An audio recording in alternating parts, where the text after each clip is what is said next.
students. In this session, let us discuss about evolution of supply chain management. Evolution of supply chain management has been a gradual process. Over the last century, there have been three major revolutions in the field of supply chain management, and we examine each of them in context of the broader evolution in the economic and technological environment. So let us consider a statement made by a chief executive of an automobile firm. Our aim is always to arrange the material and machinery and to simplify the operations so that practically no orders are necessary. Our finished inventory is in transit. So is most of our raw material inventory. Our production cycle is about 81 hours from the mine to the finished machine in the freight car. So this is the statement made by a chief executive of automobile firm. So it is clear from this statement that this firm had a well integrated supply chain in place that allowed it to minimize the cost and maximize the productivity. Most people, including students, even business experts, are surprised to learn that the company that achieved this much. This was happened a century ago. Indeed, the statement came not in 1960s or 1970s. Rather, Henry Ford achieved this fine balance in 1910 with the Ford Motor Company. So this is very clear that this achievement set the standard for all managers the world over.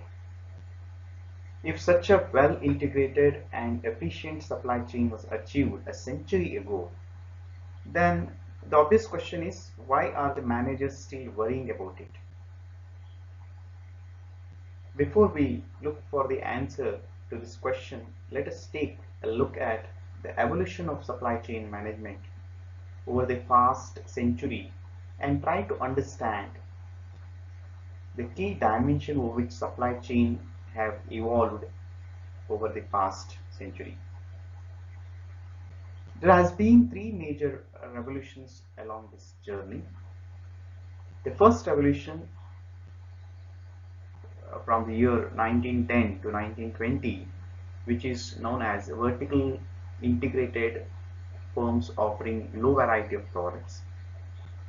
And second revolution was seen from 1960 to 1970, where tightly integrated supply chain offering wide variety of products. And the third revolution was observed from the year 1995 to till date, that is 2021. Virtually integrated global supply networks offering customized products and services. So if you look at the first revolution, that is from 1910 to 1920, which is known as vertical integrated firms offering low variety of products. The first major revolution was staged by the Ford Motor Company, where they had managed to build a tightly integrated chain. The Ford Motor Company was company who owned every part of the chain, right from the timber to the final product. Through its tightly integrated chain, it could manage the journey from the iron ore mine to the finished automobile in 81 hours. Ford innovated and managed to build a highly efficient but inflexible supply chain that could not handle a wide variety of products and was not sustainable in the long run. General Motors, on the other hand, understood the demands of the marketplace and offered a wide variety in terms of automobile models and colors.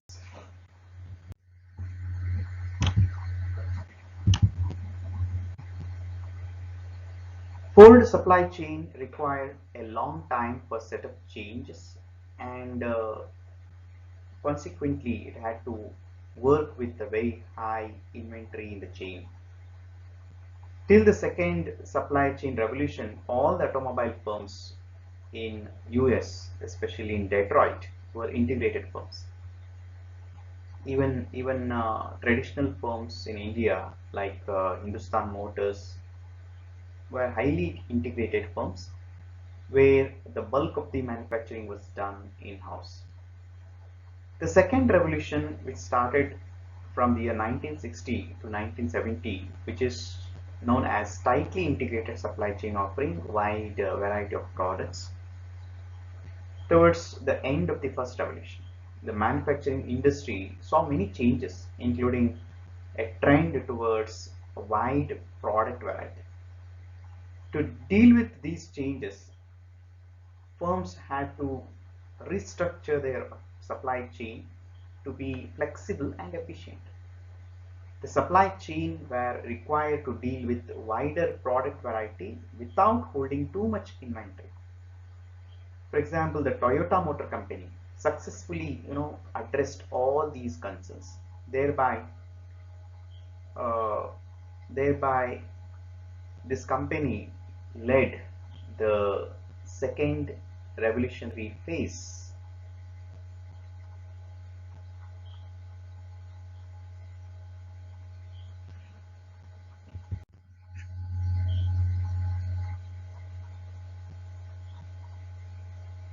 The Toyota Motor Company,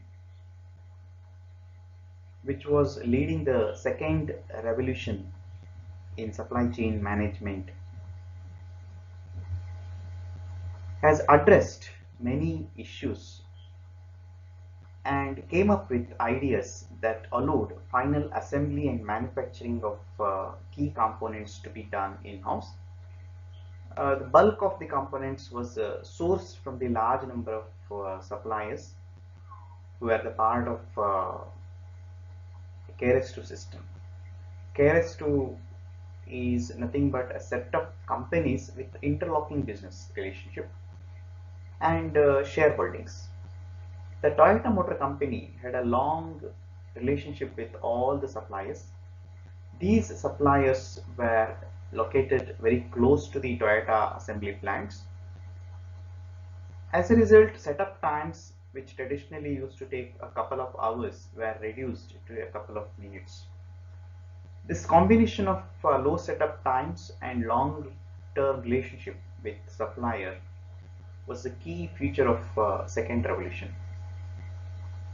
And it was a long journey from rigidly integrated Ford supply chain. The principles followed by Toyota are more popularly known as lean production system. The Toyota system involved tight linkages,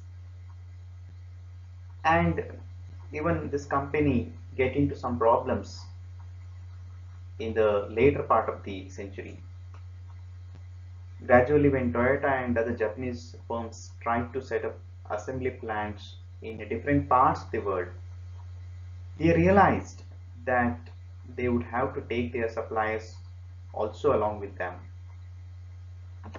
Further, they found that some of the suppliers in KRS2 had become complacent and were no longer cost competitive.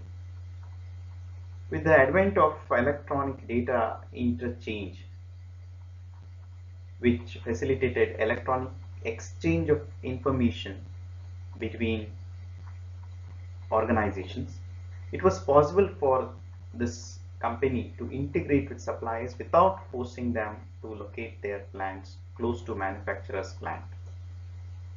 In actual practice, the Toyota supply chain also had certain rigidities, such as permanent relationship with the suppliers, which could become liability over a period of time. This in turn led to third revolution.